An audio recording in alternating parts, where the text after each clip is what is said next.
Pemulung yang jadi dokter. Di sebuah sudut kota yang tak pernah benar-benar tidur, hiduplah seorang anak lelaki bernama Raka. Usianya baru 10 tahun, tapi punggungnya sudah terbiasa memikul karung besar berisi botol plastik, kardus bekas, dan kaleng penyok. Setiap pagi, sebelum matahari terbit, Raka sudah berjalan menyusuri ganggang sempit dan tempat sampah umum. Ayahnya telah meninggal saat Raka masih kecil. Sementara ibunya, Bu Sari, sakit-sakitan dan hanya bisa berbaring di rumah kontrakan reyot mereka. Untuk makan sehari-hari, Raka memulung. Seringkali orang menutup hidung saat melihatnya. Ada pula yang mengusirnya dari depan toko. "Pergi sana, jangan bikin kotor." Dasar anak pemulung, Raka hanya menunduk. Ia sudah terbiasa. Namun di balik pakaian kumal dan bau sampah, Raka menyimpan mimpi besar. Ia ingin menjadi dokter. Mimpi di balik sampah. Setiap sore, setelah selesai memulung, Raka selalu menyempatkan diri duduk di depan sebuah klinik kecil dekat pasar. Ia menatap papan nama bertuliskan, "Klinik Sehat Bersama." Dari luar, ia sering melihat seorang dokter tua memeriksa pasien dengan sabar. Cara dokter itu berbicara lembut. Cara ia menenangkan anak-anak yang menangis. Semua itu membuat hati Raka hangat. Suatu hari, Bu Sari jatuh semakin sakit. Demamnya tinggi, napasnya tersengal. Raka panik. Dengan uang receh hasil memulung, Raka membawa ibunya ke klinik itu. Dokter tua yang sering ia lihat keluar dan memeriksa Bu Sari. "Tenang, Nak, ibumu akan saya rawat." Raka gemetar. "Dok, saya nggak punya uang banyak." Dokter itu tersenyum. "Kesehatan lebih penting dari uang." Sejak hari itu, Raka semakin yakin. Ia ingin jadi dokter seperti beliau. Hina dan putus asa. Raka tetap bersekolah di SD negeri. Tapi ia sering jadi bahan ejekan.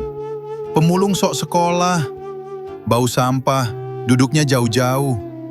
Suatu hari, saat guru bertanya tentang cita-cita, Raka berdiri ragu. "Saya ingin jadi dokter." Satu kelas tertawa. Bahkan gurunya terdiam sejenak. "Raka, jadi dokter itu mahal. Kamu harus realistis." Kalimat itu menusuk lebih tajam dari ejekan teman-temannya. Malamnya, Raka menangis di samping ibunya. "Bu, apa aku salah bermimpi terlalu tinggi?" Bu Sari mengusap kepala anaknya dengan tangan gemetar. "Nak, Allah tidak pernah melarang hambanya bermimpi besar. Yang penting kamu mau berusaha." Titik balik.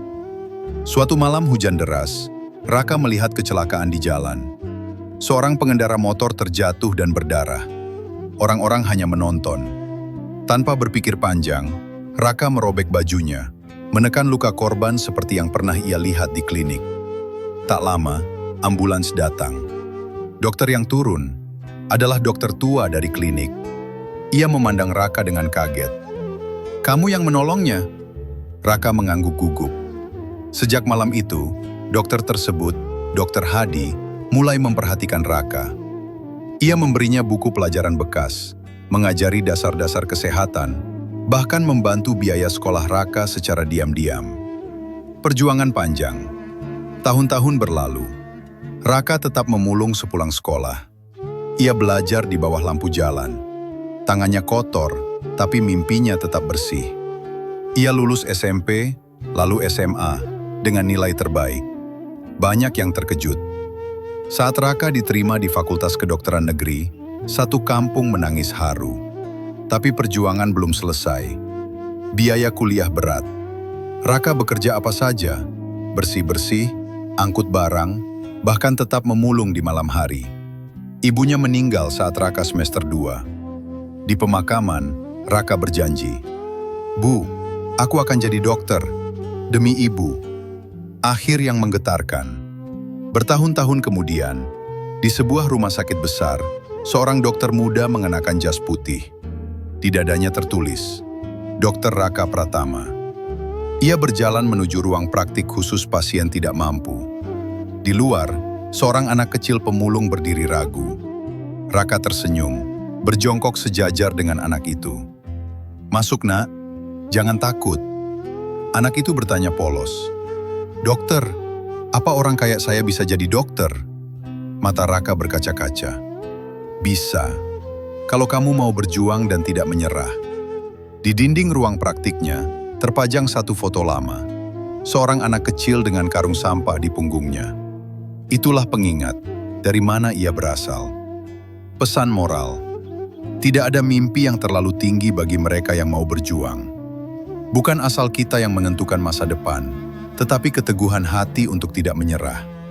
Legenda ini hidup hingga kini, sebagai pesan dari masa lalu, bahwa kesabaran, keikhlasan, dan doa akan selalu menemukan jalannya menuju keajaiban.